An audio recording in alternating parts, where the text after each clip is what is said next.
All right, let's talk about something profound, something that happens to so many of us after the age of 60, but that we rarely ever discuss out loud.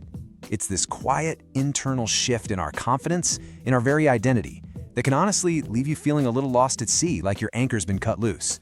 But this isn't a story about loss, not at all. It's a guide to navigating from that feeling of uncertainty to a place of real, earned internal strength. So, let's dive in and figure out how to rebuild that sovereign self.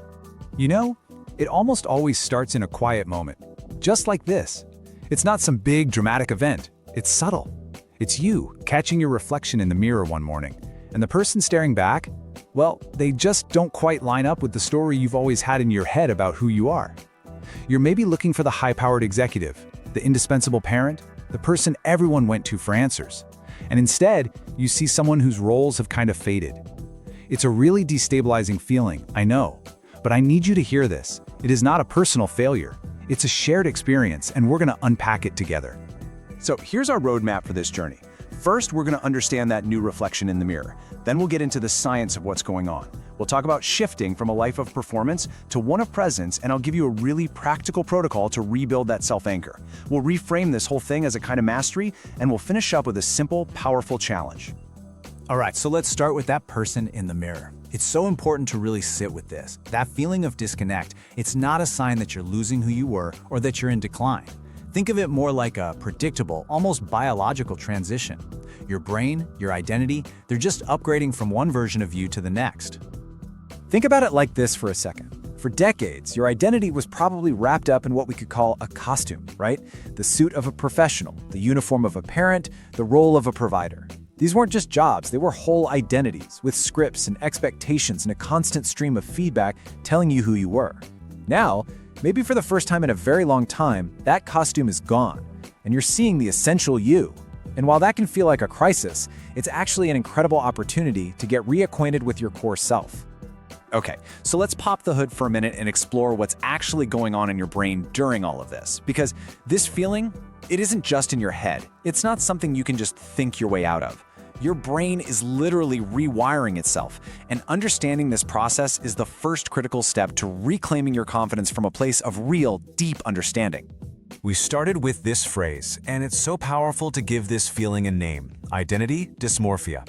It's that specific, jarring mismatch between who you feel you are on the inside and what your daily life looks like on the outside. Your internal script, that deep, ingrained story you've told yourself about who you are for 50 years, it's suddenly out of sync with your present reality. And your brain, which is this amazing pattern-matching machine, is noticing the discrepancy.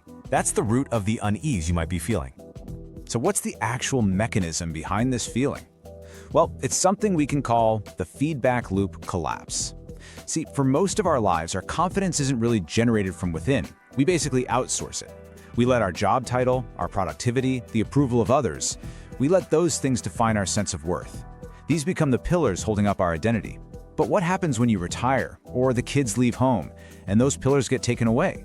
The whole external system just collapses, and it leaves this huge internal vacuum. Your confidence hasn't vanished. Its power source just got unplugged.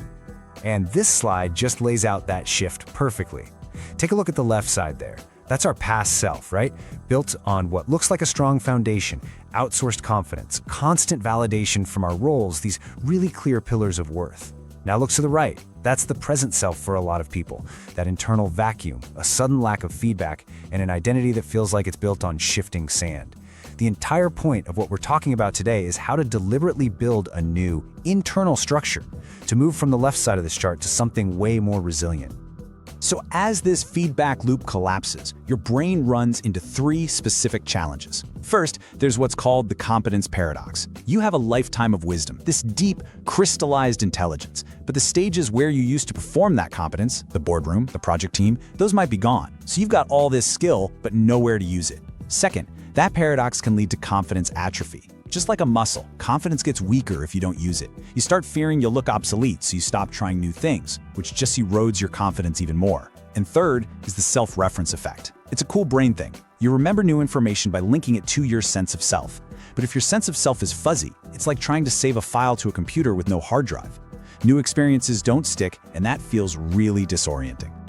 So now that we understand the problem, let's turn towards the solution. This is where the big shift happens. And the crucial thing here is that this journey isn't about trying to get your old self back. It's not about clinging to the past. It's about consciously embracing a totally new way of defining your own worth. This slide lays out the single most important transition we're talking about. It's the move from the left column to the right. Look at the old model on the left, performance-based worth. It's something you have to earn. It's based on external approval. It's defined by your utility, what you can do for other people.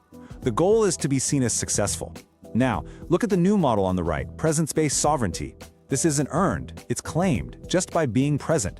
It's based on your own internal autonomy, and it's defined not by your utility, but by your unique ability to witness and understand your life experiences. The goal shifts completely. It's not to be successful, but to be sovereign. That's the new foundation. And this gets right to the heart of it. In that old world, status was external, a job title, a nice car. In this new, sovereign model, your greatest status symbol is your wisdom. Think about that for a second. It's the one asset you have that's been compounding, like interest, for over 60 years. And unlike a job title, it can't be downsized or taken away from you.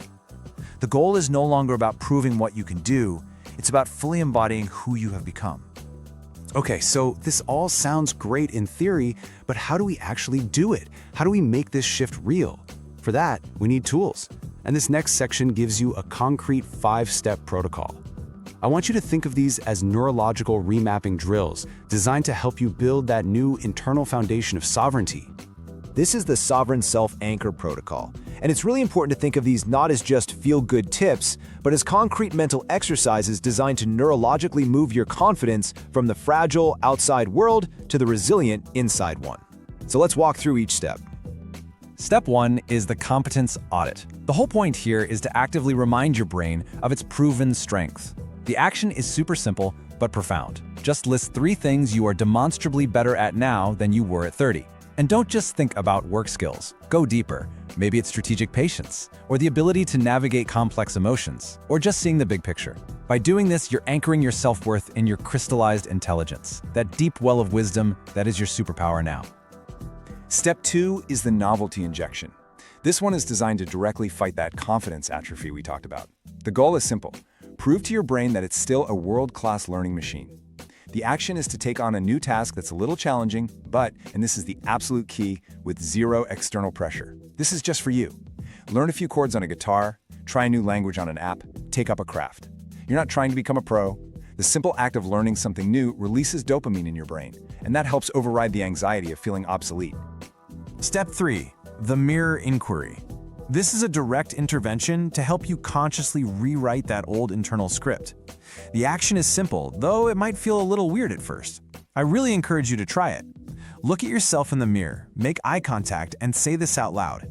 I am the sum of my experiences, not the absence of my roles. Saying it out loud is key. Hearing it in your own voice creates this powerful feedback loop in your brain, helping this new truth really sink in. The final 2 steps are all about shaping your environment and your daily goals to support this new sovereign self. Step 4 is the Selective Visibility Rule. This just means you consciously seek out a peer group that values wisdom over speed. You choose where you want to be seen. And that leads to Step 5, the Presence Goal. This is about shifting your daily objectives. For decades, your goal might have been to be the most productive person in the room. Now, your goal can be to be the most insightful, or the most patient, or the best listener. You get to define success on your own terms. Now that we have the tools, let's just zoom out one last time and put this whole experience into a more empowering perspective. Because what you're going through isn't a crisis that needs to be fixed. It's a profound and natural stage of human development that is meant to be mastered. I really want you to let this sink in. That feeling of discomfort, like your old identity just doesn't fit anymore, it is not a problem. It is evidence of substantial growth. It's a sign that you have successfully outgrown the smaller, performance-based self that society demanded of you. You're not shrinking or fading away. You are expanding beyond an old container that just can't hold you anymore. The new role you're stepping into is that of a master of integration. Think of it like this. For the past 60 years, you've been collecting individual pieces of a giant puzzle. All your experiences, your skills, your failures, your wins. You were so busy collecting the pieces, you never had time to see the full picture. Now, for the first time, you can step back and see how all those pieces fit together. You can see the patterns. This state of wise synthesis is infinitely more powerful than just being nostalgic for a past self. Okay, let's bring this all home with one final thought, and a way to put all of this insight into practice right away. Because knowledge is one thing, but action is what creates a new reality.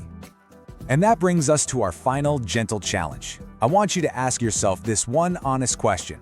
What have you been waiting to do until you feel confident? We all have something. We think that confidence is something we have to get before we can act. But the science shows the exact opposite is true. Action is what creates confidence. So I challenge you, pick one small thing and just do it today. Remember, your confidence is a built-in feature, not a prize.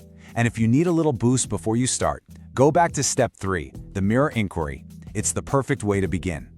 Because the biggest lesson here is that confidence isn't something you wait for, it's a choice you make. When you act before the feeling arrives, the feeling will eventually follow. Remember that synthesis is better than nostalgia. You aren't recovering an old self, you are integrating a wiser, more complete one. So, audit the worth that's already there. Anchor yourself in that undeniable truth, and lead your life with the sovereignty you have well and truly earned.